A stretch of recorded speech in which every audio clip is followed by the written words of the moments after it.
For me, the world was no longer safe, it wasn't predictable, and it wasn't fair. And when you believe that the world is not safe, fair, or predictable, you behave in a certain way, or a certain set of ways. You don't sit with your back to a door. You keep everything in its place so you know where your stuff is. When something happens, you know where your stuff is and you can get it and protect yourself and so on. You have an exaggerated startle response, hypervigilance. You have a real difficulty with intimacy. Trust is an issue. You know, trust. I trusted in the Army. I trusted in my company commander. I trusted in a number of things, and that trust was destroyed that evening.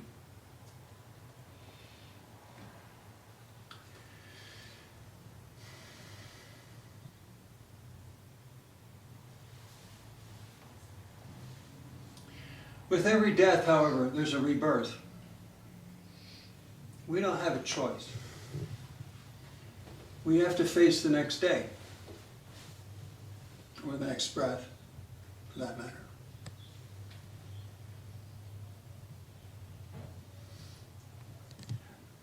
I've spent the rest of my life, some 30, 40, 50 years now? Yeah, I'm 67, so it's 50 years. Good grief. Trying to make amends for that which I did in Vietnam. To make amends essentially meant I needed to be reborn. I needed to make myself over. I was no longer a killer of men. But what was I?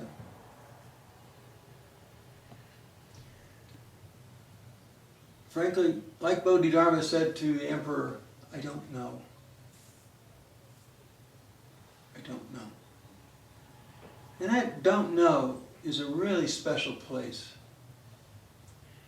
The don't know mind opens up the universe of possibilities. So where great doubt is there's also great faith. I had great faith in myself to confront my life as it was. Not right away, of course. It took some time. It took some practice. I began meditating. I read The Way of Zen by Alan Watts and decided I was going to be a Zen master. I sat down under a tree in Miami and practiced meditation, not knowing what the hell I was doing. There I was. Over time, I regained the use of my left leg and my left arm. I still can't use my left hand very well, which you'll notice that when I do gassho, my hand is a little weird. It's because I can't use it. Making amends meant for me to be in service to others. I became a social worker, worked with trauma survivors for 28 years.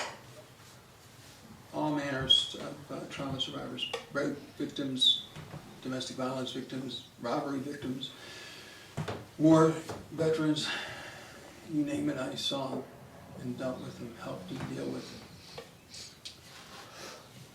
I don't know if my life has been meaningful to anyone,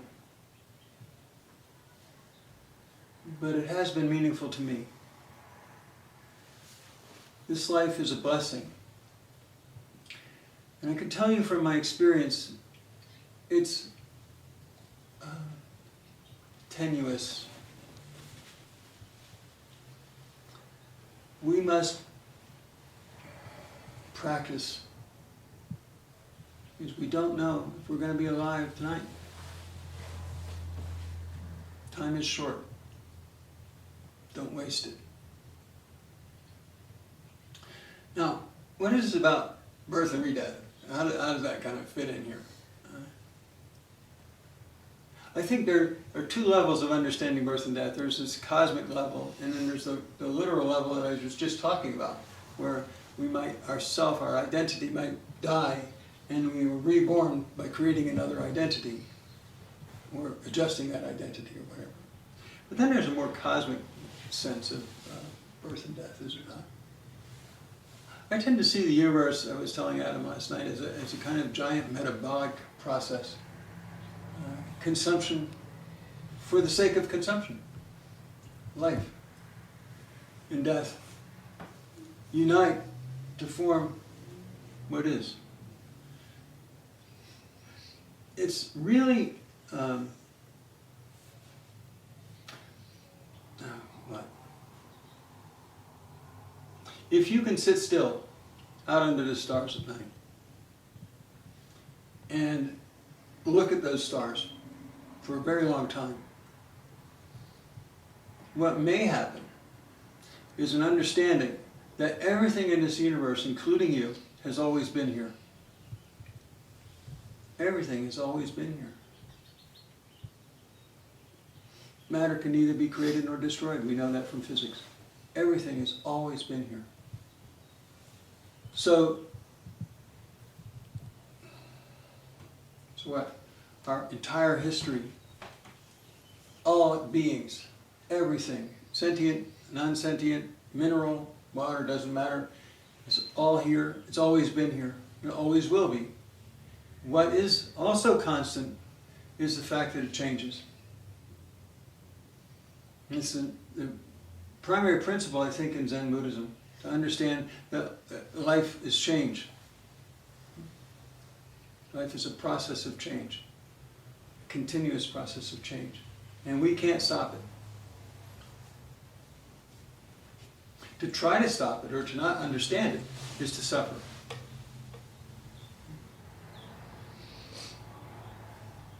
We relieve our suffering by gaining an understanding, a realization of the truth of the Buddha's fourfold noble path. Life is suffering. And suffering, by its very nature, is transitory, continues to change. There's a way to end that suffering. And that way is to find a middle way. Let go a little bit. Not completely, but a little bit. A kind of middle way.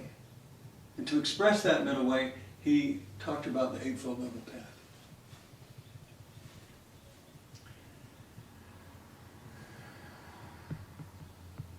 I would invite you today to consider this process of living and dying, of birth and death in your life. That each moment you're sitting here, with each breath, you have an opportunity to rebirth yourself,